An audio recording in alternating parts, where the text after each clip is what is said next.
The change must sit on solid foundation, so it needs to be linked to your strategy and the objectives of your organization.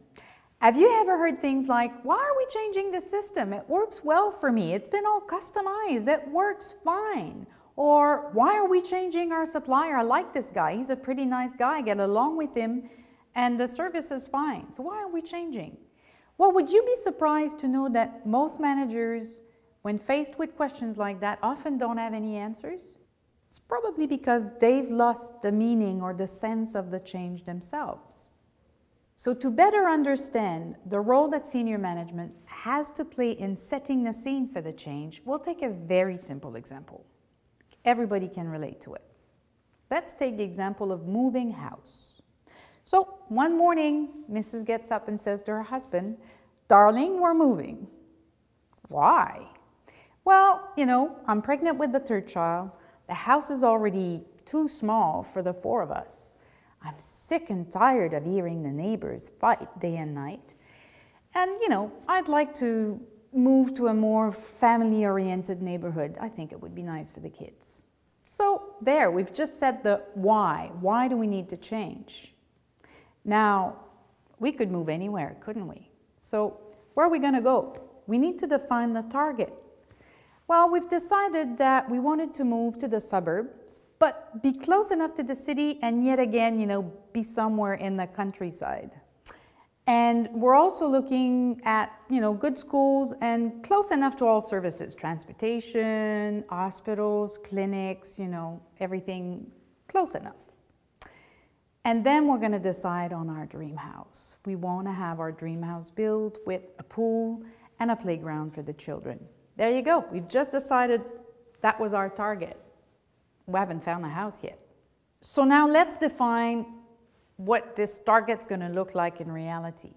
So what kind of land are we going to look for? I want it big enough so I can have my playground and my pool. I also want to be far enough from my neighbors so that I don't hear them fight at night, etc., etc. Once we've defined what kind of land we want, we're going to go meet an architect. We're going to share our vision about the house. What are the characteristics that we're looking for in a house? I want 2 bedrooms on that side and I want the master bedroom away from the kids, right? Things like that. Once that's done, we're going to go shopping for a builder. Now, the builder is going to be just like your project manager in your organization. So I'm going to give him a budget, a deadline, and the plans from the architect, and I expect my contractor to come out and my builder to come out and build my dream house. Now, who's involved in that move? Well, there's the kids, of course, the parents, of course, everybody else and the neighbors, the friends. But don't forget you've got 2 other major stakeholders. Your bank, who's going to give you the money, and also the city council that's got to approve your plans, right? Now, what are the impacts of moving? Because there are impacts. That means you're going to have to register the kids into new schools, new daycare, find a new daycare. We're going to have to buy a new car. We're going to have to make the address change everywhere.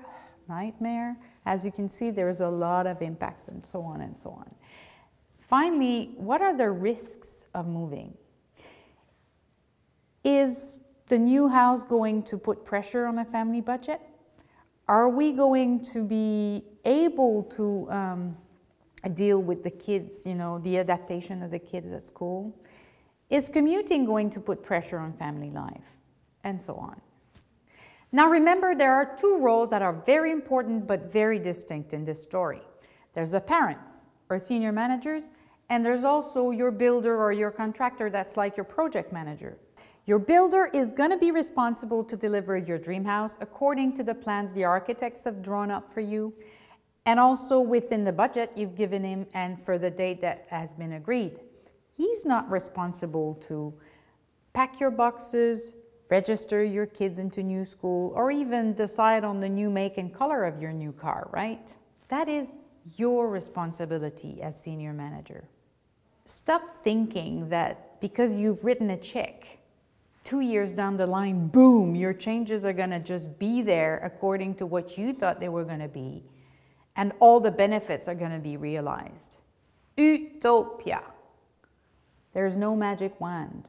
It is your responsibility to make sure that you constantly communicate why we're changing, where we're going, look for how people are reacting, make sure you hold their hands towards the end of the journey. That's the only way we're going to have success.